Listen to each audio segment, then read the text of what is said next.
రేపు చెప్తానని చెప్పినాను. అందుకే మీకు ఇచ్చిన మాట ప్రకారం మాట తప్పకుండా ఈరోజు మిగతా విషయాలు చెప్పాలని ఇక్కడికి వచ్చినాను. సో భారతదేశంలో కాదు ప్రపంచవ్యాప్తంగా కనుక మనం చూసినట్టయితే మనకి దశాబ్దాలుగా శతాబ్దాలుగా ఈ మోటార్ కార్ల రేసింగ్ అనేది ఎప్పటి నుంచో ప్రారంభమైన ఒక క్రీడ. ఇది మిగతా క్రీడలు ఎట్లాగో ఇప్పుడు మన దేశంలో కబడ్డీ, ఖోఖో లేదా ఇతర క్రీడలు ఎట్లాగో, క్రికెట్, ఇతర క్రీడలు ఎట్లాగో మోటార్ రేసింగ్ కూడా ప్రపంచవ్యాప్తంగా చాలా పేరెన్నిక కలిగిన, అత్యంత ప్రజాదరణ కలిగిన ఒక క్రీడా కార్యక్రమం ఈ మోటార్ రేసింగ్. ప్రపంచంలోనే మొట్టమొదటి మోటార్ రేసింగ్ ఎక్కడ జరిగింది అంటే, మీకు కొద్దిగా ఉపోద్ఘాతం చెప్పి చరిత్ర చెప్తేనే విషయం అర్థమవుతుంది కాబట్టి చెప్తున్నాయి అనుకోకండి, కొద్దిగా సావధానంగా వినండి. ఈరోజు లైవ్లు కట్ చేయాల్సిన అవసరం కూడా లేదు. 1894లో మొట్టమొదటి motor car race Paris, France దేశంలో ప్యారిస్, రువాన్ అనే మరొక సిటీ 80 కిలోమీటర్ల డిస్టెన్స్లో మొట్టమొదటి కార్ రేస్ జరిగింది. ఇది 1894. తదనంతరం ఫార్ములా 1, F1 అంటారు. ఫార్ములా 1 అనేది అది కూడా మోటార్ స్పోర్ట్సింగ్లో, మోటార్ కార్ రేసింగ్లో ప్రజాదరణ పెరుగుతున్న కొద్దీ ఇప్పుడు ఎట్లయితే మన దగ్గర IPL వచ్చిందో, ఇండియన్ ప్రీమియర్ లీగ్ అని, ఎట్లయితే ISL అని ఇండియన్ సాకర్ లీగ్ వచ్చిందో, అట్లాగే ఈ ఫార్ములా 1 అనేది కూడా F1 అని ఒకటి స్టార్ట్ అయింది. దాని మొట్టమొదటి రేస్ ఎప్పుడు జరిగిందంటే, ఫార్ములా 1 మొదటి రేసు 1946 భారతదేశానికి స్వాతంత్రం రాక ఒక సంవత్సరం ముందు ఇటలీ దేశంలోని టూరిన్ గ్రాండ్ ప్రీ అంటారు దాన్ని, అక్కడ జరిగింది. ఈ F1 అనేది ఎంత పాపులర్ అయిందంటే, ఫార్ములా 1 అనేది ప్రతి సంవత్సరం ఫార్ములా 1 24 రేసులు నిర్వహిస్తుంది ప్రపంచవ్యాప్తంగా. దానికోసం దేశాలు పోటీ పడతాయి, సిటీస్ పోటీ పడతాయి, బిడ్డింగ్ నడుస్తుంది. ఇది చాలా చాలా చాలా బాగా పేరు ప్రఖ్యాతులు కలిగిన రేసు ఫార్ములా 1. భారతదేశానికి ఫార్ములా 1 రేస్ రావాలి, ఫార్ములా రేసింగ్ రావాలి అనే కళ ఈనాటిది కాదు. ఈనాడున్న తెలంగాణ ముఖ్యమంత్రి రేవంత్ రెడ్డి గారి గురువు చంద్రబాబు నాయుడు గారు, ఆయన 28 సెప్టెంబర్ 2003 ఆయన ముఖ్యమంత్రిగా ఉమ్మడి ఆంధ్రప్రదేశ్కు ఉన్నప్పుడు అప్పటి F1 చైర్మన్ బర్నీ ఎకిల్స్టోన్ అనే పేరు, బర్నీ ఎకిల్స్టోన్, ఆనాడి F1 CEO, చైర్మన్ కాదు, CEO, ఆయనను కలిసి మా దేశానికి, అందులో మా హైదరాబాద్కి F1 కావాలి, మా రంగారెడ్డి జిల్లాలో పెట్టాలనే ప్రయత్నము ఆనాడు 2003లోనే, ఇది ఆనాటి కళ, అంటే 2 దశాబ్దాల కళ. వాళ్ళ గురువుగారు కన్నా కళను మరి శిష్యుడు నెరవేర్చలేదు, కానీ మేము నెరవేర్చినాం. చంద్రబాబు నాయుడు గారు 2001లో 2002లో కలగంటే దానికి తగ్గ విధంగా చంద్రబాబు అక్కడితో ఆగలేదు. అప్పుడు సీనన్న టూరిజం మినిస్టర్ టీడీపీ గవర్నమెంట్లో. మొత్తం అప్పుడు F1 ఇక్కడ రేస్ కండక్ట్ చేయడానికి మొదలు 1500 ఎకరాల భూమి సేకరించాలనుకున్నారు హైదరాబాద్ గోపన్పల్లి ప్రాంతంలో. తర్వాత 1500 నుంచి 580 ఎకరాలకు కుదించినారు. మొత్తంగా 400 ఎకరాలకు నోటిఫికేషన్ ఇచ్చారు. ఏది, భూసేకరణ చేసి ఒక డెడికేటెడ్ ట్రాక్ నిర్మాణం చేయాలని చెప్పి చంద్రబాబు నాయుడు గారి గవర్నమెంటు ఉమ్మడి ఆంధ్రప్రదేశ్లో ఉన్నప్పుడు 2003వ సంవత్సరంలో ఇచ్చినారు. ఇప్పటి ముఖ్యమంత్రి రేవంత్ రెడ్డి భూమి కూడా ఆ 400 ఎకరాల ల్యాండ్ ఎక్విజిషన్లో ఉన్నది. గోపనపల్లిలో సర్వే నంబర్ 127, ఆయన మొన్న అఫిడవిట్, ఇది Revanth Reddy affidavit, survey number 127లో 31 ఎకరాల భూమి ఉందని చెప్పి గోపన్పల్లిలో రేవంత్ రెడ్డి గారు డిక్లేర్ చేసినారు. దాని ప్రకారం ఈ భూమికి కూడా ఆనాడు ఫార్ములా 1 రేస్ కండక్ట్ చేయడానికి అప్పుడే మరి ల్యాండ్ అక్విజిషన్ నోటీస్ కూడా ఇవ్వడం జరిగింది. ఇప్పుడు ఆ కేసు కూడా కోర్టులో ఉంది. ఇంకా మేము ఇవ్వమని కోర్టుకు పోయినరు, అసలు అవసరం ఏముందని కోర్టుకు పోయినరు. ఆ కేసు ఇంకా 21 ఏళ్ళేం అయింది, ఇంకా నడుస్తూనే ఉన్నది, ఇంకా అయిపోలేదు. ఆ కేసు కూడా అట్లే ఉంది. అట్లాగే ఈ ఫార్ములా రేసు భారతదేశంలో జరగాలని చంద్రబాబు నాయుడు గారు మొదలొక చొరవ తీసుకొని ఇటలీ దాకా పోయి అక్కడ బర్నీ ఎకిల్స్టోన్ గారిని కలిసి మీరు ఇక్కడ రావాలని అడిగినారు. కానీ తర్వాత దురదృష్టవశాత్తు 2004లో చంద్రబాబు నాయుడు గారు ఓడిపోవడం జరిగింది. తర్వాత కాంగ్రెస్ ప్రభుత్వం వచ్చింది, వాళ్ళు ఈ కార్యక్రమాన్ని పట్టించుకోలేదు, పక్కన పెట్టారు. యూపీ, ఉత్తరప్రదేశ్ ప్రభుత్వం ఆనాడు కొంత ప్రయత్నం చేసి మరి యూపీఏ ప్రభుత్వం ఉన్నప్పుడు కేంద్రంలో కాంగ్రెస్ ప్రభుత్వం ఉంది. యూపీలో నాకు తెలిసి గుర్తున్నంత వరకు మాయావతి గారి ప్రభుత్వం ఉంది అప్పుడు 2011 ఆ ప్రాంతంలో. జేపీ గ్రూప్ అని ఒక గ్రూప్ ఉంది, జయప్రకాష్ గ్రూప్. ఆ గ్రూప్ను ప్రమోటర్గా తీసుకొచ్చి ప్రైవేట్ పార్టీగా తీసుకొచ్చి జేపీ గ్రూప్ వాళ్ళతో యూపీ గవర్నమెంట్ ప్రమోట్ చేసి మొత్తానికి ఆ F1ని ఇండియాకి తీసుకొచ్చింది. హైదరాబాద్కి రావాల్సిన F1 ఉత్తరప్రదేశ్కి పోయింది, నాయిడాకు పోయింది. 2011లో 12లో 13లో 3 సంవత్సరాలు వరుసగా ఫార్ములా 1 రేసు ఉత్తరప్రదేశ్లోని నాయిడాలో ఈ జేపీ గ్రూప్ ఆధ్వర్యంలో నిర్మించిన F1 ట్రాక్ మీద జరిగింది. మన దేశంలో ఇదేమి కొత్త కాదు. మన దేశంలో రాజీవ్ గాంధీ గారు ప్రధానమంత్రిగా ఉన్నప్పుడు మీ అందరికీ యాదికుండాలా ఏషియన్ గేమ్స్ వచ్చింది. నాకు గుర్తున్నంతవరకు నేను అప్పుడు చిన్నపిల్లగాన్ని 84లో, నాకు బహుశా 8-9 ఏళ్ళు.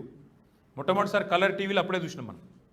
అప్పుడు మీకు యాదికుండాలి చాలామందికి, మీరు కూడా నా అంతటా లోలు కనబడతలేరు ఇలా, కానీ అప్పు అని ఉంటుండే దాని ఏషియన్ గేమ్స్ సింబల్ అప్పు, ఏనుగు నువ్వు అప్పు అని చెప్పి పెట్టి అప్పుడు బాగా ప్రమోట్ చేయడం కూడా జరిగింది. ఎందుకు చెప్తా ఉన్నా అంటే 84లో ఏషియన్ గేమ్స్ అయినా ఆ తర్వాత కామన్వెల్త్ గేమ్స్ కూడా జరిగినాయి. సరే, కామన్వెల్త్ గేమ్స్ అనగానే కాంగ్రెస్ చేసిన కామన్వెల్త్ కుంభకోణం గుర్తొస్తుంది మీకు, కానీ కామన్వెల్త్ గేమ్స్ కూడా మన దేశంలో ఢిల్లీలో జరిగినాయి. 84లో ఏషియన్ గేమ్స్ కూడా ఢిల్లీలో జరిగినాయి. ఒక కామన్వెల్త్ గేమ్స్ కండక్ట్ చేయడానికి ఢిల్లీలో ప్రభుత్వం పెట్టిన ఖర్చు ఎంతో తెలుసా మీకు? 66,550 కోట్లు. సారీ, మన్నించాలి, 70,608 కోట్లు. 70,000, మళ్ళొకసారి రిపీట్ చేస్తాను. ఢిల్లీ బ్యూటిఫికేషన్ కోసం, ఢిల్లీలో ఇన్ఫ్రాస్ట్రక్చర్ నిర్మాణం కోసం, కామన్వెల్త్ గేమ్స్ కోసం ప్రపంచం ముందు మన పరువు పోకూడదు కాబట్టి, ప్రపంచ దేశాలు చూస్తాయి కాబట్టి ఢిల్లీలో ఇన్ఫ్రాస్ట్రక్చర్ కోసం మనం చాలా కష్టపడి కింద మీద పడి మొత్తానికైతే చేసినాము. మొత్తానికి 70,608 కోట్లు. ఇక్కడ ఇంకొక ఆశ్చర్యకరమైన విషయం చెప్తాను. ఇది Congress government by the way. ఇది ఒరిజినల్ ఎస్టిమేట్ కంటే 114 రెట్లు ఎక్కువ. ఈ ఒరిజినల్ ఎస్టిమేట్ ఎంతో ఇక మీరు లెక్కలేరు, నాకు తెలియదు. 70,608 కోట్లు ఖర్చు అయింది. అలానే కుంభకోణం అయింది, సురేష్ కల్మాడి జైలుకు పోయింది, మీకు యాదుకుండాలి. 70,608 కోట్లు.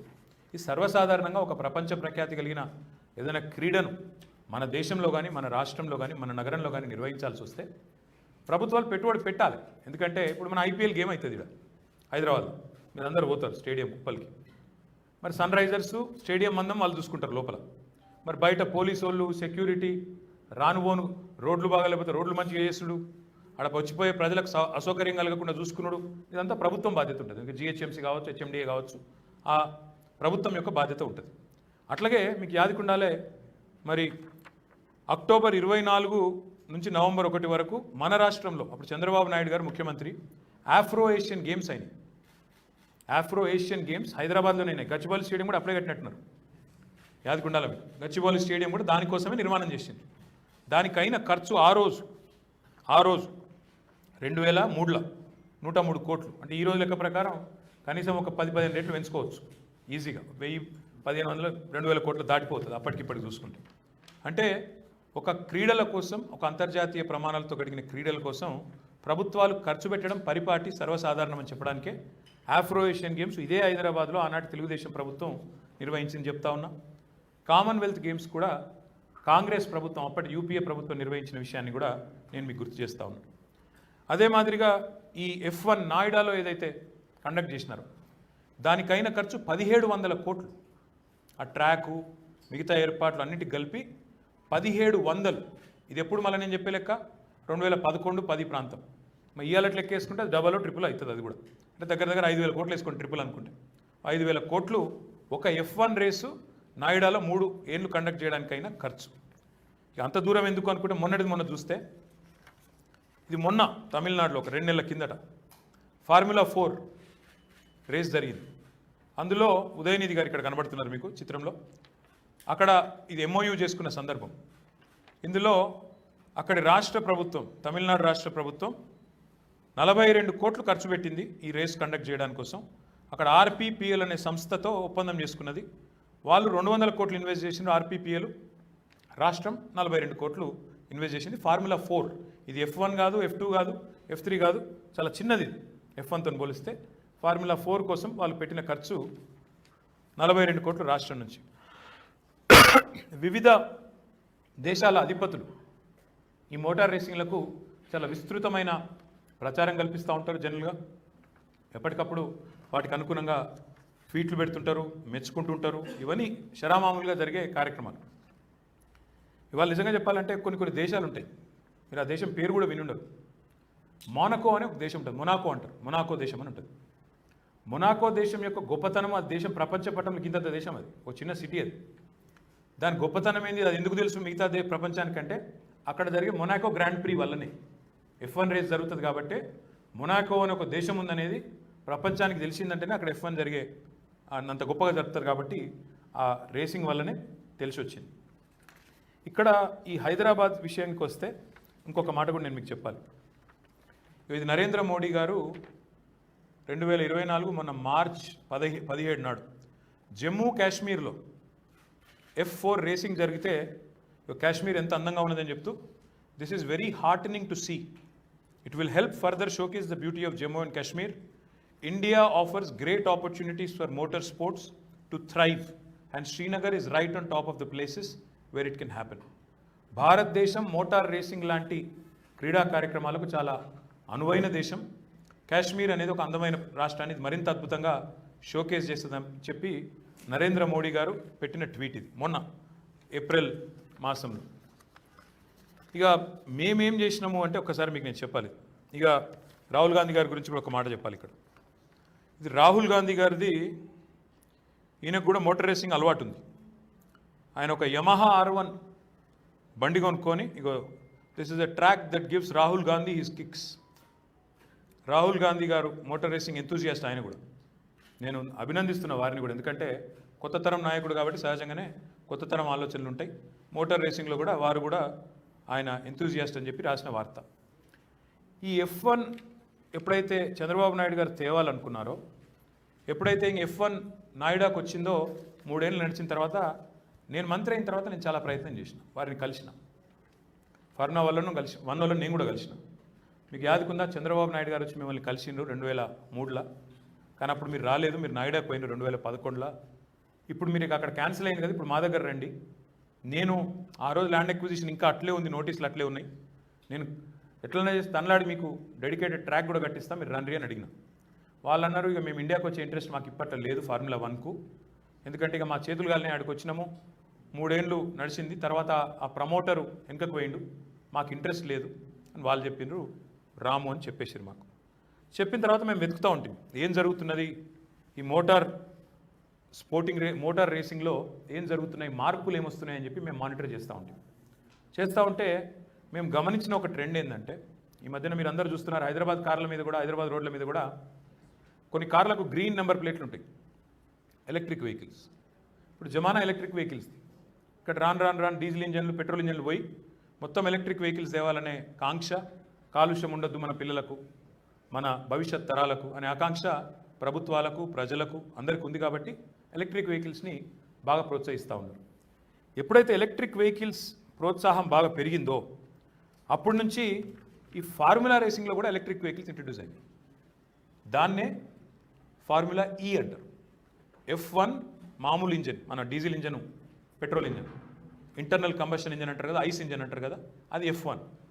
ఫార్ములా E అంటే ఏంటి అంటే, ఎలక్ట్రిక్ వెహికల్స్తో కాలుష్యం లేకుండా, శబ్ద కాలుష్యం లేకుండా, ధ్వని కాలుష్యం లేకుండా, అదేవిధంగా వాయు కాలుష్యం లేకుండా మంచిగా చక్కగా ఎలక్ట్రిక్ వెహికల్స్తో చేసే రేస్ని ఫార్ములా ఈ ప్రీ అని కూడా అంటారు, ఫార్ములా E అంటారు.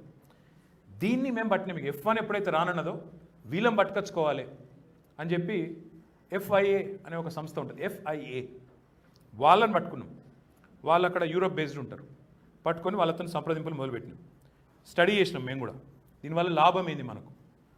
ఇప్పుడు ఫార్ములా E రేస్ ఎక్కడెక్కడ జరుగుతుంది ప్రపంచంలో అంటే, ప్రస్తుతం లండన్లో, న్యూయార్క్లో, ప్యారిస్లో, టోక్యోలో, మోనకో, రోమ్, ఈ నగరాల్లో జరుగుతాం. అంతర్జాతీయంగా అమెరికాలో కానీ, యూరోప్లో కానీ, ఏషియాలో టోక్యో లాంటి ప్లేస్లో కానీ, అద్భుతంగా ఇట్లాంటి ప్లేస్లో సింగపూర్లో, ఇవన్నీ చోట్ల జరుగుతూ ఉంది. ఈ నగరాల సరసన మనం విశ్వనగరంగా చూడాలనుకున్న హైదరాబాద్ను కూడా పెట్టాలి అని ఒక ఎజెండా పెట్టుకొని పోటీ పడ్డాం. వాళ్ళు మొదలు ఇంట్రెస్ట్ చూపెట్టలేదు మేము అడిగితే. ఇండియాలోనా మీకు ఉన్నదా ఇప్పుడు ఎలక్ట్రిక్ వెహికల్స్కి ఆడ ఇంట్రెస్ట్ ఉందా అన్నారు. అంటే వాళ్ళకి మళ్ళీ మొత్తం స్టోరీ చెప్పిన. చంద్రబాబు నాయుడు గారికి వెళ్ళి మొదలుపెట్టి మళ్ళీ F1 దాకా చేసి మా దగ్గర అయినాయి, చేయలేక కాదు, ఇప్పుడు ఎలక్ట్రిక్ వెహికల్స్ కూడా బాగా అడాప్షన్ పెరుగుతుంది. ఈ టెస్లా గిస్లా వచ్చినాక బాగా క్రేజ్ పెరిగింది, మీరు తప్పకుండా రావాలి అని పట్టుబడితే అప్పుడు సియోలు పోటీ పడుతుండే. మన ముఖ్యమంత్రి గారు మన పొంగులేటి గారిని, మన పొన్నం ప్రభాకర్ గారిని, ఇంకా మిగతా మంత్రులను కూడా, ఎమ్మెల్యేలను కూడా పంపించినారు సియోల్కి చూసిరామని. ఆ సియోల్ కూడా మనతో పోటీ పడ్డది. ఆ సియోల్ను కూడా తట్టుకొని సౌత్ ఆఫ్రికాలో కేప్ టౌన్, జోహానస్బర్గ్ నాకు గుర్తులేదు, ఆ నగరం కూడా మనతో పోటీ పడ్డది. వాళ్ళందరితో తట్టుకొని వాళ్ళందరినీ కాదని కొట్లాడి సియోల్ను తలదన్ని, సౌత్ ఆఫ్రికాలోని జోహానస్బర్గ్ను తలదన్ని మన హైదరాబాద్కు వాళ్ళని ఒప్పించి మెప్పించి ఫార్ములా ఈ తీసుకొచ్చింది. అయితే ఏం లాభం అని మీరు అడగొచ్చు. ఏం లాభం అంటే ఫార్ములా ఈతోని మేము ఒక ఫార్ములా ఈ లెక్క చూడలే. ఫార్ములా ఈని ప్రేక్షకులు ప్రపంచవ్యాప్తంగా 49 కోట్ల మంది చూస్తారు. టీవీలల్లో ప్రత్యక్షంగా మొత్తం కలిపి 49 కోట్ల మంది చూస్తారు. దీనివల్ల ఇక అంతర్జాతీయంగా కొట్లాడి చేసి మొత్తానికి తెచ్చినాం. మేము ఆలోచించింది ఏంటి అంటే, సస్టైనబిలిటీ ఎలక్ట్రిక్ వెహికల్స్ అనేది ఒక ట్రెండ్గా మారింది, ట్రెండ్గా మారిపోయింది ఏది మొత్తం ప్రపంచవ్యాప్తంగా. మరి భవిష్యత్ అంతా ఎలక్ట్రిక్ వెహికల్స్దే అయినప్పుడు మనం గతంలో మీకు యాదుకుంటే ఇండియాలో, భారతదేశంలో, నేను ఇండస్ట్రీస్ మినిస్టర్గా 10 ఏళ్ళు పనిచేసిన కాబట్టి చెప్తున్నాను, అనుభవంతో చెప్తున్నాను. చాలాసార్లు మేము ప్రయత్నం చేసేది, ఎవరన్నా కొత్త కార్ల కంపెనీ పెడుతున్నారు అంటే మన దగ్గర తీసుకురావాలి. సుజుకి వాళ్ళని కలిసినాం, మారుతి వాళ్ళని కలిసినాం, చాలామందిని కలిసి మీరు మా దగ్గర రండి హైదరాబాద్ కంటే వాళ్ళు రెండు చెప్పేది. చెన్నైలో మాకు చాలా పెద్ద ఎత్తున మిగతా మా సప్లయర్లు, స్పేర్ పార్ట్స్ ప్రొవైడ్ చేసే వాళ్ళంతా ఆడనే ఉన్నారు. మొదటి నుంచి ఫోర్డ్ కానీ ఇంకోటి కానీ అంతా చెన్నైలోనే ఉన్నాయి, ఆడికే పోతున్నాం అనేది, లేదా పూణే పోతున్నాం అనేది.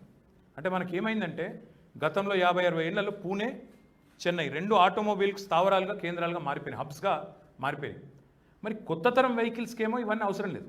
మీకు ఎలక్ట్రిక్ వెహికల్కి మంచి పాలసీ ఉండాలి, మ్యానుఫ్యాక్చరింగ్కి మంచి ఇన్సెంటివ్స్ ఉండాలి, ఇందులో జరిగే ఇన్నోవేషన్కు, రీసెర్చ్కు ప్రభుత్వం ప్రోత్సాహం ఇవ్వాలి. ఒక విత్తనం ఈరోజు పెడితే చెట్టు 5 ఏళ్ళకు మొలవచ్చు, 10 ఏళ్ళకు మొలవచ్చు, 20 ఏళ్ళకు మొలవచ్చు. ఇప్పుడు చంద్రబాబు నాయుడు గారు ఆయన ప్రభుత్వం ఉన్నప్పుడు జీనోమ్ వ్యాలీ అని పెట్టిండు.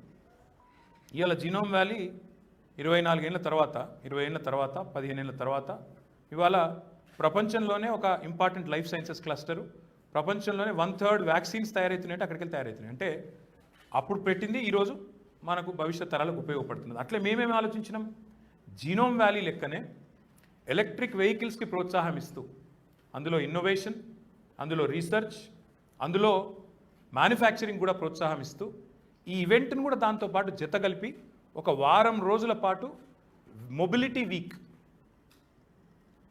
వీక్ అని పెట్టి ఇన్వెస్ట్మెంట్స్ అట్రాక్ట్ చేయాలి, ప్రపంచవ్యాప్తంగా ఈవీ ఎంథూజియాస్ట్ని అట్రాక్ట్ చేయాలి, చేసి Hyderabad should become the mobility capital of India. Electric వాహనాలకు మ్యానుఫ్యాక్చరింగ్ కానీ, ఇన్నోవేషన్ కానీ, రీసెర్చ్ కానీ, రేసింగ్ కానీ హైదరాబాదే చూడాలి, హైదరాబాదే ప్రధాన కేంద్రం కావాలి. ఇది మా ఎజెండా. అందులో భాగంగానే ఇగో మేము జీవో ఇచ్చినాము 2022 జూలై 11 నాడు, జీవో నంబర్ 465. ఈ మొబిలిటీ వీక్ కండక్ట్ చేయడానికి మొన్న నేను చూసిన రేవంత్ రెడ్డి గారు ఆనంద్ మహీంద్రా గారిని స్కిల్ యూనివర్సిటీకి ఎండీగానో ఇది అపాయింట్ చేసింది, చైర్మన్గా. అదే ఆనంద్ మహీంద్రా గారిని మెంబర్గా అపాయింట్ చేస్తూ మేము కూడా, ఎందుకంటే మహీంద్రా రేసింగ్ కూడా ఈ ఫార్ములా ఈ రేస్లో పాల్గొంటుంది ప్రపంచవ్యాప్తంగా, ఆయనను కూడా మెంబర్గా అపాయింట్ చేస్తూ, అడ్వైజర్గా అపాయింట్ చేస్తూ మా ప్రభుత్వం ఇచ్చిన జీవో ఇది. అంటే ఇండస్ట్రీ పెద్దలను కూడా భాగస్వాములను చేస్తూ, అదే మాదిరిగా ఇంకా ఆ స్ట్రక్చర్ కూడా మొత్తం డిఫైన్ చేస్తూ, ఎవరు హోస్ట్ చేయాలి, ఎట్లా హోస్ట్ చేయాలి అన్నప్పుడు ఇగో ఎవరెవరు దానిలో కమిటీ ఎట్లుండాలా ఏంది మొత్తం సమగ్రం డిఫైన్ చేస్తూ చేసిన తర్వాత 23లో బ్రహ్మాండంగా ఈ చెన్నై, పూణే, గుజరాత్ ఇట్లాంటి ఆటోమొబైల్ కేంద్రాలను, స్థావరాలను దాటి హైదరాబాద్ బ్రాండ్ ఇమేజ్ పెంచి, తెలంగాణ బ్రాండ్ ఇమేజ్ పెంచి మన పిల్లలకు ఉద్యోగ అవకాశాలు కల్పించాలి, ఇక్కడ మ్యానుఫ్యాక్చరింగ్ హబ్ చేయాలనే ఉద్దేశంతో ఈ ఫార్ములా ఈని ఇక్కడ తెచ్చింది. ఇక్కడ ఒక విషయం బాధాకరం నేను చెప్పాలి మీకు. BYD అనే ఒక చైనీస్ కంపెనీ, BYD ఇప్పుడు కొన్ని కార్లు బయట తిరుగుతున్నాయి. BYD కంపెనీ ముంగట్టుకు వచ్చింది, మేము $1 బిలియన్ ఇన్వెస్ట్మెంట్ పెడతామని వచ్చింది. కానీ అప్పుడే మన భారతదేశానికి చైనా ఘర్షణ అయింది. చైనీస్ ఇన్వెస్ట్మెంట్స్కి మేము ఇప్పటి నుంచి ఎంకరేజ్ చేయం అని చెప్పి కేంద్ర హోంశాఖ మంత్రి గారు అనుమతి ఇవ్వలేదు, లేకపోతే అది మన తెలంగాణలోనే ఈ పాటికే వచ్చి ఉంటుండే. కానీ చాలా సక్సెస్ అయినాం. మనం ఎప్పుడైతే 23లో కండక్ట్ చేసినామో రేసు, ఫిబ్రవరి 23లో కండక్ట్ చేసినాం. మొత్తం ఖర్చు ప్రభుత్వం పెట్టింది ఎంత అంటే, ప్రభుత్వం అంటే హెచ్ఎండిఏ, జిహెచ్ఎంసీ అందరం కలిపి పెట్టిన ఖర్చు సబ్జెక్ట్ టు కరెక్షన్ నాకు తెలిసి 35-40 కోట్ల కంటే ఎక్కువ పెట్టలేదు. ప్రమోటర్ ఒక ఆయన ప్రైవేట్ ఆయనని పట్టుకున్నాం, గ్రీన్కో ఏస్ అర్బన్ అనే కంపెనీ వాళ్ళ సబ్సిడరీ. ఆయన 100 కోట్లు 110 కోట్లు ఆయన పెట్టాడు. మొత్తం కలిపి పెట్టిన ఖర్చు 150 కోట్లు. కానీ హైదరాబాద్కు జరిగిన లాభం ఎంత అంటే, ఇది నాది కాదు రిపోర్టు, నెల్సన్ అనే సంస్థ, ఇండిపెండెంట్ సంస్థ, ఈ ఫార్ములా ఈ రేస్ కండక్ట్ చేయడం వల్ల హైదరాబాద్ ఈకో సిస్టమ్కి అయిన లాభం 700 కోట్లు అని వాళ్ళు రిపోర్ట్ ఇచ్చినారు. సో మొత్తం పెట్టిన ఖర్చు ఆ ప్రైవేట్ ఆయన 100 కోట్లు పెడితే, గవర్నమెంట్ సంస్థలు 35-40 కోట్లు పెడితే, హైదరాబాద్కు వచ్చిన లాభం ఎంత అంటే 700 కోట్లు కేవలం ఆ ఈవెంట్ నుంచి, ఒక రేస్ నుంచి. అది కాకుండా అప్పట్లో మొబిలిటీ వీక్లో ఎన్ని పరిశ్రమలు అట్రాక్ట్ చేసినామంటే, మొబిలిటీ వ్యాలీ అని అనౌన్స్ చేసినాం. మహబూబ్ నగర్ జిల్లా పక్కనే ఉండే దివిటిపల్లి, మహబూబ్ నగర్ హెడ్ క్వార్టర్ పక్కనే ఉండే దివిటిపల్లిలో 400 ఎకరాల్లో మేము ఆనాడు మొబిలిటీ వ్యాలీలోని రీసెర్చ్ క్లస్టర్ అనౌన్స్ చేస్తే, అందులో మీకు బాగా గుర్తుండాలి, చాలా చర్చ జరిగింది దీని మీద. అమర్ రాజా బ్యాటరీస్ 9,500 కోట్ల రూపాయల పెట్టుబడి అమర్ రాజా బ్యాటరీస్ దివిటిపల్లిలో మొబిలిటీ వ్యాలీలో పెట్టింది. ఇది తర్వాత హ్యుండై 1,400 కోట్లు మొబిలిటీ వ్యాలీలో పెట్టింది. 1,400. ఇవన్నీ మీకు ఇస్తాను, దయచేసి చూసుకోండి. మొత్తం సెట్ చేసి మీ అందరికి వాట్సాప్లో పంపుతాం, చూసుకోండి. దాంతోపాటు ఈ బ్యాటరీ వెహికల్స్ సెక్టర్కి మొత్తానికి బూస్ట్ ఇస్తూ ఈవీ పాలసీ తెచ్చినాం. ఈవీ పాలసీతో పాటు ఈ బ్యాటరీ వెహికల్స్ని రీపర్పస్ చేయడానికి కూడా కొత్త పాలసీ తెచ్చినాం. దాంతోపాటు బిలిటీ అనే ఒక కంపెనీ, వాళ్ళు దాదాపు $150 మిలియన్, అంటే దగ్గర దగ్గర నాకు తెలిసి 800, 400, 1,200 కోట్ల పెట్టుబడి. వాళ్ళు దాదాపు 1,200 కోట్ల పెట్టుబడి వాళ్ళు చెప్తా ఉన్నారు. అదే మాదిరిగా మొత్తం కలిపి ఆ ఒక్క ఈవీ సమిట్లోనే ఇక ఎంత సెట్ ఉంది మీకు ఇస్తా. మొత్తం కలిపి ఇగో 2,500 కోట్లు. అది నేను చెప్పేది అమర్ రాజా కాకుండా, హ్యుండై కాకుండా 2,500 కోట్లు ఆ ఒక్క వారంలోనే. ఎప్పుడైతే మనం ఫార్ములా ఈ రేస్ కండక్ట్ చేసినామో, దాంతోపాటు మొబిలిటీ వీకెండ్ కండక్ట్ చేసినామో, అందులో 2,500 కోట్లు. అది కాకుండా దివిటిపల్లిలో 9,500, అది కాకుండా హ్యుండైది 1,400 కోట్లు. ఇవన్నీ కూడా పెట్టుబడులు మనం సాధించుకున్నాం. ఆనాడు ఆనంద్ మహీంద్ర గారిని అపాయింట్ చేస్తూ ఇచ్చిన జియోకి మీద వచ్చిన వార్త. సో ఇది ఎందుకు చెప్తున్నా అంటే, ఇదంతా కూడా ఇది స్టడీగా పెరుగుతూ వస్తుంది. ఫార్ములా ఈ రేసింగ్ కూడా ప్రతి సంవత్సరం రేసింగ్ వల్ల వాళ్ళ ఆదాయం కూడా పెరుగుతుంది. 2014లో స్టార్ట్ అయింది, 22 వరకు. 14లో రెవెన్యూ మొత్తం ఫార్ములా ఈ రేస్ ద్వారా 129 కోట్లు వస్తే, 2022 వచ్చేసరికి 16,331 కోట్లకు పెరిగింది ఆదాయం ఫార్ములా ఈ రేసింగ్ ద్వారా. అంటే రానాటికి ప్రాచుర్యం పొందుతున్నది అని చెప్పడానికే నేను చెప్తా ఉన్నాను. అయితే ఇక్కడ ఇంపార్టెంట్ పాయింట్ ఏంటి అంటే, మా ఉద్దేశం ఒక రేస్ కండక్ట్ చేయడమో, మా ఉద్దేశం ఒక రేస్ తీసుకురావడమో కాదు. ఆ రేస్ చుట్టూ అలుముకొని ఉన్న ఎలక్ట్రిక్ వాహనాల వినియోగం, దాని అడాప్షన్ పెంచడం, సస్టైనబిలిటీ ఛాంపియన్గా తెలంగాణను తీర్చిదిద్దడం, మొబిలిటీ వ్యాలీ పెట్టి దివిటిపల్లిలో 400 ఎకరాలు, వికారాబాద్ జిల్లాలోని మోమిన్పేట దగ్గర ఎన్కాతలలో 1,200 ఎకరాలు, జహీరాబాద్లోని నిమ్స్లో 3,000 ఎకరాలు. మొత్తం ఈ 3 చోట్ల manufacturing, innovation, research, automobile centre of excellence, automobile university కూడా ఎలక్ట్రిక్ వాహనాలకు సంబంధించిన కొత్త తరం టెక్నాలజీలను ప్రోత్సహించడానికి ఇంత కాంప్రిహెన్సివ్గా మొబిలిటీ వ్యాలీని కూడా ప్లాన్ చేసింది మా ప్రభుత్వం. చేసి అందులో భాగంగా ఈవీ అనేది కూడా పెట్టుకున్నాం. దానిలో చాలామంది పెద్దలు వచ్చినారు. కేంద్ర మంత్రులు అనురాగ్ ఠాకూర్ గారు, కిషన్ రెడ్డి గారు, ఇతర రాష్ట్రాల మంత్రులు, ఎంపీలు చాలామంది హైదరాబాద్ రేస్కి కూడా వచ్చినారు. కిషన్ రెడ్డి గారు అయితే స్టేట్మెంట్ ఇచ్చారు, మీరు యూట్యూబ్లో కొడితే వస్తుంది. ఇందులో మా భాగస్వామ్యం కూడా ఉంది, మా పొత్తు కూడా ఉంది. ఇక వాళ్ళ పప్పంతా ఉడికినాక వచ్చి ఉప్పేసే బ్యాచ్ అది. మేము కూడా చేసినాం ఇదేనా, ఆయన ఏదో చెప్పిండు. ఇక తర్వాత నేను ఆ రోడ్ షోలో పాల్గొన్నాను. దీన్ని ప్రమోట్ చేయడానికి హైదరాబాద్ రేస్ని. బాంబేలో రోడ్ షోకి పోతే ముఖ్యమంత్రి ఏక్నాథ్ షిండే వచ్చినారు, కేంద్ర రవాణా శాఖ మంత్రి నితిన్ గడ్కరీ వచ్చినారు. వాళ్ళిద్దరు కూడా అన్నారు, ఇది మీ నగరానికి తీసుకుపోయినా నువ్వు ఓపెన్గా మైక్లు అన్నారు. నేను సాటుకు చెప్పలే, నా చెవులు అయిపోలేదు. బాంబేకి కూడా రావాలి ఈ రేసు, మేము కష్టపడతాం, మేము కూడా తెచ్చుకుంటామని చెప్పి ఆర్గనైజర్స్ను వాళ్ళు కూడా రిక్వెస్ట్ చేసినారు.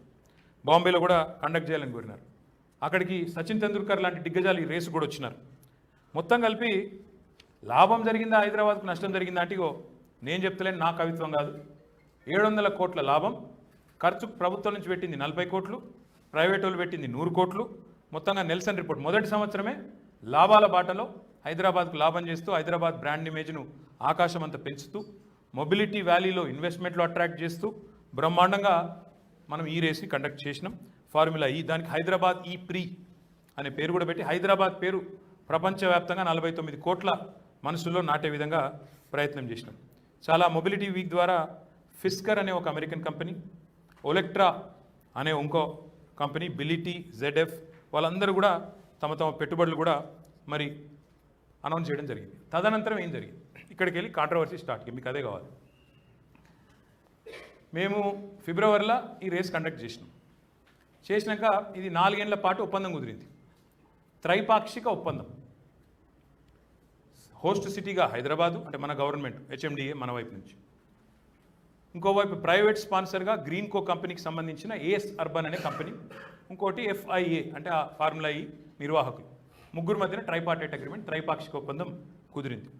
అయితే ఈ ప్రమోటర్ ఎవరైతే ఉన్నారో స్పాన్సర్, ఆ గ్రీన్ కో కంపెనీకి సంబంధించిన ఆయన ఏమన్నాడంటే, మీ ప్రభుత్వానికి ఏమో లాభం వచ్చింది కానీ, మీ హైదరాబాద్కి మంచి పేరే వచ్చింది కానీ నేను అనుకున్నంత ప్రచారం నాకు రాలేదు.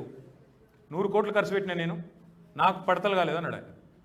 నాకు పడతలు కాలేదు, నాకు వర్కౌట్ కాలేదు, నేను రాను బాస్, నెక్స్ట్ ఇయర్ నేను రాను, నేను ప్రమోట్ నెక్స్ట్ ఇయర్ స్పాన్సర్ చేయ, లొలివేటెక్తాం వెనకాల, నేను చేయ అన్నాడు. ఆయన బ్యాక్అవుట్ అయిపోయి నేను ఈ త్రైపాక్షిక ఒప్పందం నుంచి నేను తప్పుకుంటున్నా అని వాళ్ళకు మెసేజ్ ఇచ్చిండు. వాళ్ళు ఏం చేసిండ్రు, జూన్లో మాకు ఒక ఈమెయిల్ పంపినరు, ఫోన్ చేసినారు, నాకు యాదకి లేదు కానీ వాళ్ళు మాకు మెసేజ్ పంపించారు, హైదరాబాద్ను పెడతలేము, తీసేస్తున్నాము అని చెప్పి వాళ్ళు మాకు చెప్పారు. ఇక్కడ ఒక ఇంపార్టెంట్ పాయింట్ ఏంటంటే, గ్రీన్ కో అనే కంపెనీ తప్పుకున్నదే మాకు పైసలు రాలేదని, మాకు పడతలు రాలేదని తప్పుకున్నారు. ఇక పడతలు కాకపోతే వాళ్ళు నాకు పైసలు ఇచ్చింది లేదు, నేను వాళ్ళకి ఇచ్చింది లేదు, కరప్షన్ లేదు, మన్ను లేదు, మశానం లేదు. Number 1 point. వాళ్ళు తప్పుకున్నాక జూన్ జూలైలో వాళ్ళు మా సెక్రటరీ నన్ను అడిగిండు. అప్పుడు అరవింద్ కుమార్ గారే మున్సిపల్ సెక్రటరీ, ఆయననే HMDA కమిషనర్ ఉండే. సార్ మరి ఏం చేద్దాము అంటే, నువ్వు కమిట్మెంట్ ఇయ్యు, ఆయన కాకపోతే ఇంకొని పట్టుకుంటాం, వెళ్ళే కాకపోతే పుల్ల ఏముంది, ఎవడన్నా వస్తాడు హైదరాబాద్ అంటేనే దాని బ్రాండ్ ఇమేజ్ అట్లాంటిది, స్పాన్సర్ని పట్టుకుందాం, నువ్వు చెయ్యు, ఒప్పేసుకో అని చెప్పిన. ఆయనకు మౌఖికంగా ఆదేశాలు ఇచ్చినా ఆయన చేసిండు, ఒప్పుకున్నాడు, వాళ్ళకి చెప్పిండు. చెప్పినాక కూడా వాళ్ళు నెక్స్ట్ అనౌన్స్ చేసిన లిస్ట్లో మనది రాలేదు, పేరు రాలేదు. ఇది మన నెక్స్ట్ అనౌన్స్ చేసిన లిస్ట్ వాళ్ళు మొత్తం ప్రపంచవ్యాప్తంగా నెక్స్ట్ ఇయర్ రేస్ ఎక్కడెక్కడ ఉంటుందో వాళ్ళు ముందే అనౌన్స్ చేశారు క్యాలెండర్. ఆ క్యాలెండర్లో హైదరాబాద్ పేరు రాలేదు. నేను పరిశాన్ అయ్యి జూలైలో అరవింద్ కుమార్ గారికి చెప్పిన, అరే ఏందా మనది రాలేదు అంటే, సార్ వాళ్ళు ఒక వీడియో కాన్ఫరెన్స్ అడుగుతున్నారు, మీరు కూడా పాల్గొనాలని కోరుతున్నారు, పాల్గొంటారా? డెఫినెట్గా పాల్గొంటా అని చెప్పి నేను ఆఫీస్ నుంచే వాళ్ళతో ఒక వీడియో కాన్ఫరెన్స్లో పాల్పంచుకున్నాను. అందులో వాళ్ళు అడిగినారు, సార్ మరి మీరు ఇంతవరకు వేరే స్పాన్సర్ దొరకలేదు, మరి ఎట్లా అన్నారు. కరెక్ట్గా ఇంకొక 6 నెలలు అప్పుడు ఎలక్షన్కు. నేనేమన్నా అంటే, తప్పకుండా మళ్ళీ మా గవర్నమెంటే వస్తుంది, నాకు ఆ అనుమానం లేదు, బరాబర్ మళ్ళీ మేము అవసరమైతే నేనే ప్రైవేట్ ప్రమోటర్ని నేను పట్టుకుంటా, తాత్కాలికంగా అవసరమైతే మా గవర్నమెంట్ నుంచే మేము పైసలు ఇస్తాం, మీరేం రంది పడకండి, మీ డబ్బులకేం బాధ ఉండదు, ఏం కాదు, ఏర్పాట్లు మేము చేస్తాం, తప్పకుండా మా నగరానికి, మా ప్రెస్టేజ్కు, మా బ్రాండ్ ఇమేజ్ సంబంధించిన అంశం కాబట్టి నేను మాటిస్తున్నా మీకు అని చెప్పి నేను మాటిచ్చాను. నేను అరవింద్ కుమార్ గారికి ఏం చెప్పినా అంటే, మనం ఫస్ట్ గవర్నమెంట్ నుంచి కడదాం, గ్రీన్ కో కాకపోతే ఇంకో 2-3 దేవులాడి ఫస్ట్ ఇళ్ళకెళ్ళి కట్టినాయి మళ్ళీ వాళ్ళకి తీసేసుకుందాం, స్పాన్సర్షిప్ వాళ్ళ పేర్లు వాళ్ళే పెడతాం, మన పైసలు మనకు వస్తాయి, చూసుకుందాం, నువ్వేం భయపడకు బాధపడకని ఆయనకు కూడా చెప్పిన. ఇందులో ఎవరెవరో ఏదో మాట్లాడుతున్నారు, HMDAకు తెలియదు అంటున్నారు. HMDAకు తెలియకపోవడం కాదు, ఇగో HMDA 2024కు సంబంధించి ఎవరు ఉండాలి అనేది కూడా ఇగో నవంబర్ 14 నాడు జీవో కూడా ఇచ్చినాం. నవంబర్ 14 అంటే మేము అప్పటికే ఎలక్షన్లలో ఉన్నాం, డిపార్ట్మెంట్ జీవో ఇచ్చింది. 24 రేస్కి సంబంధించి HMDAకు సంపూర్ణమైన అవగాహన ఉంది, అన్నీ తెలుసు. ఇక్కడ ఇంపార్టెంట్ పాయింట్ ఒకటి, we decided to fund the event as a government. ఎట్లయితే కామన్వెల్త్కు 70,000 కోట్లు పెట్టిరో, ఎట్లయితే వేరే ఈవెంట్లకు 1700 కోట్లు, 100 కోట్లు, ఆఖరికి మన హైదరాబాద్ ఆఫ్రివేషన్ గేమ్స్కి అప్పుడు 2003లో 103 కోట్లు ఖర్చు పెట్టినరో, హైదరాబాద్ బ్రాండ్ ఇమేజ్ పెంచడానికి, హైదరాబాద్ని బాగా మనం ఆ ప్రపంచ పటంలోంచి ఆ రేస్ సర్కిట్లకి వెళ్ళి పోకుండా ఈవీలలో మొబిలిటీ వ్యాలీలో టాప్ ఛాంపియన్ చేయడానికి 55 కోట్లు అర్జెంట్ కట్టాలంటే కట్టినాం. దీని మీద కూడా అరవింద్ కుమార్ గారు ఫైల్ పంపిండ్రు, నేను సంతకం కూడా పెట్టిన. ఆయన తప్పేం లేదు, అది కూడా చెప్తున్నాను, కులా చెప్తున్నాను. మంత్రిగా నాదే బాధ్యత, నేనే సంతకం పెట్టినా, నేనే గవర్నమెంట్గా డిసిషన్ తీసుకున్నా. ఒకళ్ళు అంటారు గవర్నమెంటు క్యాబినెట్ నిర్ణయం లేదు కదా అంటారు. మీకు ఒక విషయం తెలవాలి కాబట్టి చెప్తున్నాను. నేను 8 ఏళ్ళు మున్సిపల్ మంత్రిగా పనిచేసిన. మున్సిపల్ డిపార్ట్మెంట్లో 3 ముఖ్యమైన విభాగాలు ఉంటాయి, అంటే హైదరాబాద్కు సంబంధించి హెచ్ఎండిఏ, జిహెచ్ఎంసి, హెచ్ఎండబ్ల్యూఎస్. మేము కామన్గా చేసేది ఏంటంటే అప్పుడప్పుడు జిహెచ్ఎంసీలో పైసలు ఉండేవి, అప్పుడప్పుడు హెచ్ఎండబ్ల్యూఎస్లో పైసలు ఉండేవి.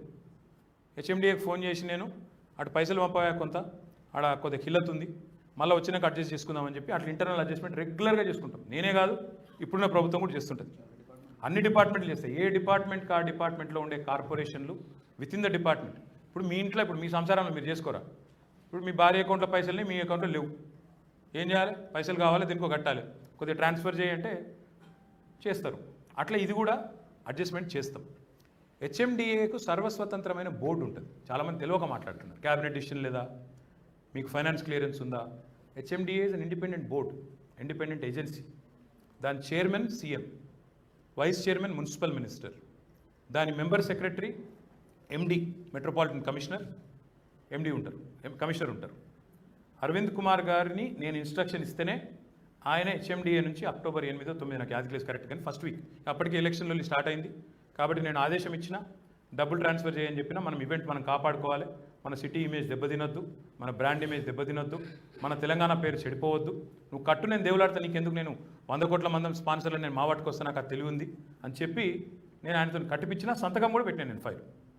హెచ్ఎండిఏ కాబట్టి మాకు క్యాబినెట్ అప్రూవల్ అవసరం లేదు, ఫైనాన్స్ డిపార్ట్మెంట్ డబ్బులు తీసుకోవట్లేదు కాబట్టి ప్రభుత్వ పర్మిషన్ కూడా మాకు అవసరం లేదు. డిపార్ట్మెంట్గా ఇండిపెండెన్స్, ఆటానమీ ఉంది. ఇదంతా ఎందుకు చెప్తా ఉన్నా అంటే, ఇప్పుడు చెన్నైలో మన 42 కోట్లు పెట్టిరు F4కి. ఇంకొక ఇంపార్టెంట్ పాట కూడా చెప్పాలి. 2023లో మేము ఎంత తెలివిగా చేసినామంటే, ఫిబ్రవరిలోనేమో ఫార్ములా ఈ రేస్ అయింది, 22 నవంబర్లో ఫార్ములా 4 రేస్ కూడా కండక్ట్ చేశాం మేము. మీరు ఒకసారి మీరు కావాలంటే వెనకగిరి చూసుకుంటే మీకు తెలుస్తుంది. నవంబర్ 22లో ఫార్ములా 4 రేస్ కూడా మనం కండక్ట్ చేసినాం. దానికోసం వేసిన రోడ్లే దీనికోసం కూడా వాడుకున్నాం. ఇవాళ చాలామంది చాలా మాట్లాడుతున్నారు. రేవంత్ రెడ్డి గారు, నేను ఒకటే అడుగుతా ఉన్నా రేవంత్ రెడ్డి గారు, నిజంగా చెప్పాలంటే వీళ్ళు చేసిన తెలివి తక్కువ నిర్ణయం. ఈ రేస్ వల్ల జరిగే లాభం తెలియదు, మొబిలిటీ వ్యాలీ అంటే మన్ను కూడా తెలియదు, అందులో ఎవరైనా ఉన్నారో లేదో చెప్పేటోళ్ళు కూడా నాకు తెలియదు, చెప్తే వీళ్ళు వినరు. ఎన్ని సంస్థలు గొప్పగా చెప్తే కూడా కనీసం కూలగొట్టుడు తప్ప నిర్మాణం తెలియదు, పాజిటివ్ మనుషులు కాదు, పాజిటివ్ మాట రాదు. ఇంతమంది చెప్తే కూడా వినకుండా రాగానే పిచ్చోళ్ళ లెక్క ఆయన క్యాన్సిల్ చేశారు. నా మీద కోపంతో అనలేదు, నేను నాదేదో ఉన్నట్టు, నేనేదో కారు రేస్ నడిపినట్టు నా ఆయనతో క్యాన్సిల్ చేశారు. చేస్తే ఇది జాగ్వార్ అనే కంపెనీ, జాగ్వార్ తెలుసు కదా మీకు, జాగ్వార్ ల్యాండ్ రోవర్ కంపెనీ ఇప్పుడు ఓనర్. దానికి వాళ్ళు ఇచ్చిన స్టేట్మెంట్ ఇది. Last minute race cancellation is heart breaking. ఏం తెచ్చిండా రేవంత్ రెడ్డి అంటే, మేమేమో మా కేసీఆర్ గవర్నమెంట్లో మేమేమో ఫార్ములా ఈ రేస్ తెస్తే ఈయన ఇంటర్నేషనల్ షేమ్ తెచ్చిండు, ప్రపంచంలో మన ఇజ్జత్ తీసిండు, అయితే 10 మందిలో పరుగు తీసిండు. ఇగో ఇది ఇంకొక ఫేమస్ డ్రైవర్, ఇగో నిసాన్ ఫార్ములా ఈ డ్రైవర్, ఈయన పేరు సాషా ఫెనెస్త్రాస్. హైదరాబాద్ ఈ ప్రీ గురించి ఆయన క్యాన్సిల్ కాగానే ఇచ్చిన statement, it's a shame, it's not on calendar. నేను ఇంతనే అంటే నేను ఇంటర్నేషనల్ షేమ్ తెచ్చినట్టు ఇగో జాగ్వార్ వాళ్ళు, నిసాన్ వాళ్ళు హైదరాబాద్లో ఈ ప్రీ క్యాన్సిల్ కావడం సిగ్గుచేటు అని చెప్పిన మాట. నేను తనే గాలి మాటలు మాట్లాడతలేను. మేమేమి తెలివి లేకుండానో ఇంకో దానికోసమో దీన్ని చేయలేదు. ఇంకొక మాట చెప్తున్నా, నాకు విచిత్రం అనిపిస్తున్నది పేపర్లు చదువుతుంటే. రాసేటప్పుడు మీరు కూడా చూసుకోవాలి కదా కొద్దిగా. ఒక ఆయన రాస్తాడు, కేటీఆర్ చుట్టూ బిగుస్తున్న ఉచ్చు. ఇలా ఉచ్చేముంది బొచ్చేముంది నాకు అర్థం కాదు. ఏముచ్చు, దేనికి ఉచ్చు? నేనే చెప్పబడితే 55 కోట్లు ఇచ్చిన government has decided to fund. ఇక చెప్పేదానికి ఏముంది నాకు అర్థం కాదు. ఎన్నో ఈవెంట్స్కి ఫండ్ చేస్తాం మనం. మీ జర్నలిస్టులు పోలేదా కొరియాకి ఫండ్ చేయలేదు గవర్నమెంట్ డిస్క్రిప్షన్ బై అది. You can question, but it's the decision of the government ultimately. ఒక నగరం ఇమేజ్ పెంచుతందుకు, స్టేట్ ఇమేజ్ పెంచుతందుకు ఇంకా తప్పు ఇవ్వలేదు. నిజంగా చెప్పాలంటే రేవంత్ రెడ్డి తప్పు. నువ్వు క్యాన్సిల్ చేయడం వల్ల ఇవాళ ఏం జరిగింది? పోయిన సంవత్సరం 700 కోట్ల లాభం వస్తే ఓవరాల్గా హైదరాబాద్కు, ఇవాళ నీ దిక్కుమాలిన తెలివి తక్కువ నిర్ణయంతో ఇంటర్నేషనల్ షేమ్ వచ్చింది, ఒక 700 కోట్ల నష్టం వచ్చింది. ఏసీబీ అట, ఏసీబీ విచారిస్తుంది. అసలు ఏసీబీ ఫుల్ ఫామ్ తెలుసా రేవంత్ రెడ్డికి? తెలుసా అనుకో, బ్యాగ్లతో దొరికినోడికి ఎందుకు తెలియదు కానీ, anti corruption bureau. Anti corruption bureau ఎప్పుడు వాడాలండి? కరప్షన్కు యాంటీగా వాడాలి. ఇలా కరప్షన్ ఏడుంది, కాకరకాయ ఏడుంది? నేను అడుగుతున్నా, చెప్పు నువ్వు నాకు. 55 కోట్లు పంపిన మాట వాస్తవం. దేనికి పంపినాం? రేసు ఉండాలి, హైదరాబాద్ ఉండాలని పంపినాం. మరి వాళ్ళకెళ్ళి నాకేమైనా నచ్చినాయా? నేనేమైనా దాచుకుంటున్నా? ఎవరి మీద పెట్టాలి నిజానికి కేసు? హైదరాబాద్కు నష్టం కలిగించినందుకు రేవంత్ రెడ్డి మీద ఈ తెలివి తక్కువ నిర్ణయం తీసుకున్నకు ఆయన నాయకత్వం వహిస్తున్న మున్సిపల్ శాఖ మీద పెట్టాలి. ఇచ్చిన కాంట్రాక్ట్ బ్రీచ్ నువ్వు చేసి పైసలు మిగతాయి కట్టక హైదరాబాద్ ఇమేజ్ దెబ్బతీసి సిగ్గుచేటైన పని చేసి ఇట్లాంటి చేస్తే ఇన్వెస్టర్ కాన్ఫిడెన్స్ ఉంటుందా అండి? Government is a continuous institution. ఒకడు పోయి ఒకడు వస్తాడు, ఇక రెడ్డి వచ్చే మొదలాడు అంటే కుదురుతుందా? కొత్తగా వస్తే మళ్ళీ మొదటికెళ్ళి మొదలు పెడతారు ఎవడన్నా? అని తెలివి తక్కువ నిర్ణయం నువ్వు చేసి, నేను అందుకే అంటున్నా, ఇక కేసులు పెట్టాల్సి వస్తే నేను అడుగుతున్నా, మరి కామన్వెల్త్ చూసినాం, గట్లేమన్నా కరప్షన్ జరిగిందా? 114 రెట్లు పెరిగిందా? ఏమన్నా పెట్టుబడికి అనుకోడు కానీ ఖుల్లా చెప్తున్నా, yes we decided as a government. నేను HMDA vice chairman, municipal minister, I'm the competent authority to take a decision. I informed my chief minister, who is the chairman of HMDA. I instructed my commissioner and secretary. ఇక England దాచితానికి ఏమన్నా నాకు అర్థం కాదు. File సంతకం పెట్టినా, పంపించినా, డబ్బులు పంపించినాం, హైదరాబాద్ని మళ్ళీ సర్క్యూట్లో పెట్టించినాం. తప్పెట్లయితుందండి? దాంతోపాటు నేను అడుగుతా ఉన్నా, చాలా విచిత్రం, ఈ మనిషి తెలిసి మాట్లాడతాడో తెలివి తక్కువ మాట్లాడతాడో కానీ, ఇగో రేవంత్ రెడ్డి మొన్న నరికిండు ఆగస్టు 25 నాడు. Telangana CM Revanth Reddy pitches Hyderabad as Olympic destination, Olympic host. ఇది 2036 ఒలింపిక్స్ కట. ఈ గొప్ప వ్యక్తి ఈయనట ఒలింపిక్స్ చేస్తారట. ఒలింపిక్స్ ఎంత ఖర్చు అవుతుంది ఎరికేనా ఆయనకు? ఒక్కసారి చెప్తాను నేను, అది కూడా అందుకే నేను తెలుసుకొని వచ్చిన, ఎందుకంటే తెలియకుండా వస్తే బాగుండదు కదా. కాదే, ఒలింపిక్స్ ఇంకెక్కువ అవుతుంది, అదే చెప్తున్నాను నేను. ఒలింపిక్స్కు ఒక్క నిమిషం చెప్తా. 2016లో రియోలో ఒలింపిక్స్ జరిగితే అక్కడ ప్రభుత్వం పెట్టిన ఖర్చు 1,08,000 కోట్లు. 2020లో టోక్యోలో అక్కడ ఒలింపిక్స్ జరిగితే అక్కడి ప్రభుత్వం పెట్టిన ఖర్చు 2.9 lakh crores, 2.9 లక్షల కోట్లు. మన స్టేట్ బడ్జెట్ కంటే ఎక్కువ. మరి ఈ మొగోడట ఒలింపిక్స్ హైదరాబాద్లో పెడతాడట. 50 కోట్లకే కీ కా కా కా అని వరుతుండు, ఈయన ఒలింపిక్స్ పెడతాడు ఈ ముఖానికి. 2,90,000 కోట్లు పెడతావా? అవుతుందా నీ ముఖానికి? అది నీకు ఇరికేనా? ఒక అంతర్జాతీయ ప్రమాణాలతో కూడిన ఒక ఈవెంట్ కండక్ట్ చేసే తెలివితేటలు ఉన్నాయా నీకు? అసలు తెలుసా నీకు ఇది ఏందో? అసలు సబ్జెక్ట్ తెలియదు, ఈ మన్ను తెలియదు. ఒక్కటే కథ, కక్ష సాధించాలి, సావగొట్టాలి, ఏదన్నట్టు. ఎవరి మీద పెట్టాలండి కరప్షన్ కేసు? చేతనైతే మెగా ఇంజనీరింగ్ మీద పెట్టు. సుంకిశాలలో గోడ కూలిపోయింది, ఇంటేక్ వెళ్ళి మొత్తం కూలిపోయింది, 80 కోట్లు నష్టమైంది. దమ్ముంటే నీ డిపార్ట్మెంట్ నీకు ఇచ్చింది రిపోర్ట్, వెంటనే బ్లాక్ లిస్ట్ చేయి, చేతనైతే పంపు ఏసీబీ కృష్ణారెడ్డి ఇంటి మీదకి చూస్తా. ఉందా దమ్ము? నువ్వు అన్నావు కదా ఈస్ట్ ఇండియా కంపెనీ అని, మెగా కృష్ణారెడ్డి ఇంటి మీదకి పంపు చూస్తా నీకు దమ్మెంతుందో. రేవంత్ నీ భాషలో చెప్తున్నా, నువ్వు మొగోనివైతే ఏసీబీ పంపి మెగా ఇంటికి చూస్తానే. ఉందా తమ్ము? పెట్టు ఏసీబీ కేసు. ఎవరి మీద పెట్టాలి? నీ కొడంగల్ ప్రాజెక్టులో జరిగిన గొటాల మీద పెట్టాలి ఏసీబీ కేసు. రాఘవ నువ్వు ఇద్దరు మంచిగా కేక్ కోసుకున్నట్టు కోసుకున్నారు కదా, ఎన్సీసీని ఎల్ఎన్టీని డిస్క్వాలిఫై చేయ, దాని మీద పెట్టాలి. ఏసీబీ కేసు ఎవరి మీద పెట్టాలండి? 50 లక్షలతో దొరికిన బ్యాగ్ మ్యాన్ మీద పెట్టాలి. 8 ఏళ్ళ మరి ఆ కేసు ఎడవైందో, ఈ దేశంలో న్యాయ వ్యవస్థ ఏం చేస్తుందో నాకైతే తెలియదు. కసాబ్ అన్నటోడు, కసాబ్ కూడా ఆయనే యాడ్ చేసింది, నేను చేయలేదు. కసాబ్ అన్నటోడు తుపాకీతో కాల్చుకుంటే టీవీ కెమెరాల ముంగట దొరికితే కూడా మన దేశం 4 ఏళ్ళు పట్టింది. అందుకని నేను కూడా ఏమనుకున్నాను, ఇక రేవంత్ రెడ్డి కూడా శిక్ష పడతానికి 8 ఏళ్ళు పడుతుందేమో అనుకున్నా. ఆ 8 కూడా దాటిపోయింది. మరి చూడాలి మరి ఏమవుతుందో. నేను ఇంకొక మాట అంటున్నా, కేసు పెట్టాల్సి వస్తే ఎవరి మీద పెట్టాలండి? ఇవాళ ఈ రేసు రద్దు చేయడం వల్ల గవర్నమెంట్కు స్టేట్కు జరిగిన లాస్ కోసం రేవంత్ రెడ్డి మీద పెట్టాలని డిపార్ట్మెంట్ మీద పెట్టాలి కేసు, ఏసీబీ కేసు. ఇలా ఆయన తీసుకున్న నిర్ణయం వల్ల ఆ సంస్థకు లాభం జరిగింది. రేసు పెట్టకుండా వాళ్ళు 55 కోట్లు హ్యాపీగా లోపలేసుకున్నారు జేబులో. ఎవరి మీద పెట్టాలి కేసు? మేమేమో బ్రాండ్ ఇమేజ్ క్రియేట్ చేసినాం హైదరాబాద్, నువ్వేమో బ్యాడ్ ఇమేజ్ క్రియేట్ చేస్తున్నావు. చండాలమైన పనులు, హైడ్రా అనే దుకాణం, బ్లాక్మెయిల్ దందా, Hyderabad real estate dam, Hyderabad ఇవాళ ఏదైనా కొందామంటే బాధ, హైదరాబాద్లో ఇలా కొనతందుకు ప్రజలు భయపడితే పరిస్థితి వచ్చింది. ఇవాళ వాస్తవం కాదని నేను చెప్పేది. విశ్వనగరం విజన్ దెబ్బతీస్తున్నది నువ్వు. ఇట్లా చేస్తే పెట్టుబడులు వస్తాయండి? ముఖ్యమంత్రి అంటోడు రాగానే చేసిన నిర్ణయాలు ఇవ్వా. మెట్రో రద్దు, ఎయిర్పోర్ట్ మెట్రో, రేసు రద్దు, ఫార్మాసిటీ రద్దు, వస్తాయా పెట్టుబడులు, ఉద్యోగాలు?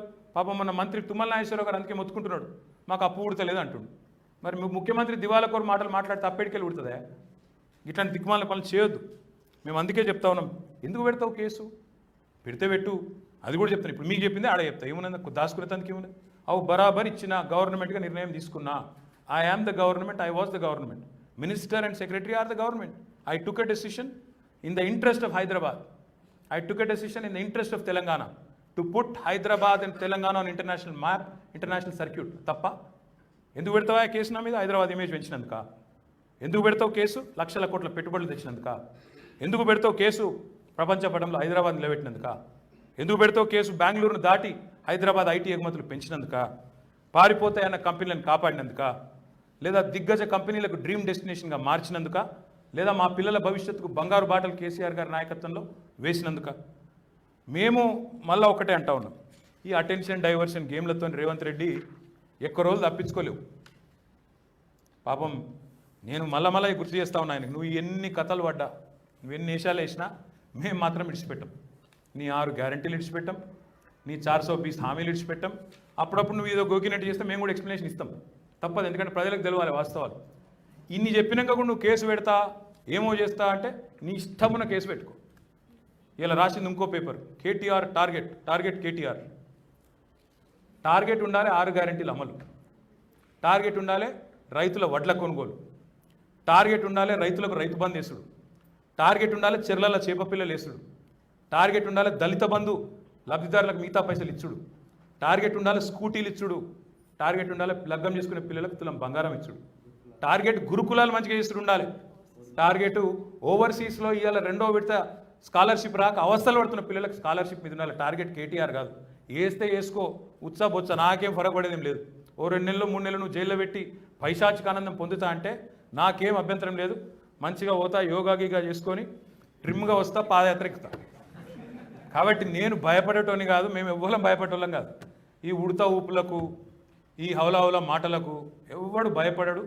రేవంత్ తెలుసుకో, గాసిప్స్ పక్కకు పెట్టి గవర్నెన్స్ మీద దృష్టి పెట్టు, కొద్దిగా సిగ్గు తెచ్చుకో. హైదరాబాద్ ఇమేజ్ నీ చర్యల వల్ల దెబ్బతింటున్నది. ఇంకా కూడా ఇట్లా చేస్తా అంటే నీ కర్మ, ఇంతకంటే నేను చెప్పేది ఏం లేదు. Thank you. డిపార్ట్మెంట్ చెప్పినా మీరు రాసేట్టున్నారా తమ్మి ఇవాళ రేపు? వాళ్ళు చెప్తే ఈయన ఇంటడా? అదే అంటున్నా కదా, మీకు తెలుసా చెప్పలేదని? అరవింద్ కుమార్ గారు ఎప్పుడో చెప్పిండి, ఏప్రిల్లో చెప్పిండు, ఇప్పుడు కాదు. చెప్పినా ఈ సన్నాసి ఇంటేనా చూస్తేనా ఆయనకు? ఆయన చెప్తే ఈనాడు ఎవరేం చేయాలి దానికి? మొత్తం నేను చెప్పిన దానికంటే వివరంగా చెప్పింది. నాకు ఏ నోటీస్ ఇవ్వలేదు, కానీ మీ పేపర్ నోటీసులు ఎక్కువైనాయి. నన్ను రోజు ఒక్కరు అడుగుతారు మా వాళ్ళు, అన్న రేపు ఎత్తుకపోతారా, ఎల్లుండి ఎత్తుకపోతారా, ఎత్తుకపోతే రేపు యూకి వెళ్ళలేదు నేను అంటున్నాను. ఇక మా సీనియర్ అన్నాడు, నిన్న భోజనానికి పిలిచి ఇంటికి పోయినా. మా సీనియర్ అన్నాడు, ఊకే ఏం రాపా నువ్వే చెప్పరా సపరేట్ కథ అంతా అన్నాడు. నువ్వు చెప్పన్నా అన్న, లేదు నువ్వే చెప్పు, నువ్వు మంత్రి ఉంటివి, నువ్వే మొత్తం వివరంగా చెప్పు అన్నాడు. చెప్తున్నా, ఏం చేయాలి మరి? ప్రజలకన్నా తెలియాలి కదా. మీరు రోజొక్క తీరుగా టార్గెట్ ఊడ్చు అంటే మరి నేనేం చేయాలి? అందుకే ఇక నా బాధ ఏందో నేను చెప్పినా, ఇక ప్రజలు నిర్ణయం తీసుకుంటారు.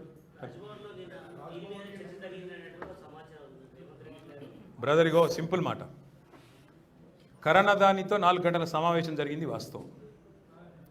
రాజ్భవన్లో కాంగ్రెస్ బీజేపీ ఒకటై మంచిగా కలుసుకొని బీఆర్ఎస్ని ఎట్లా ఖతం చేయాలనుకుంటున్న మాట వాస్తవం. నేను మళ్ళీ చెప్తున్నా, నీకు గవర్నర్ గారు అనుమతిస్తే ఆయన ఇష్టం, అది ఆయన విచక్షణ, నాకేం అభ్యంతరం లేదు. ప్రాసిక్యూషన్కి అనుమతి ఇచ్చినా వీ వెల్కమ్ ఇట్, ఏ విచారణకైనా మేము సిద్ధం. Thank you. ట్రిమ్గా వచ్చినాక చేద్దాం.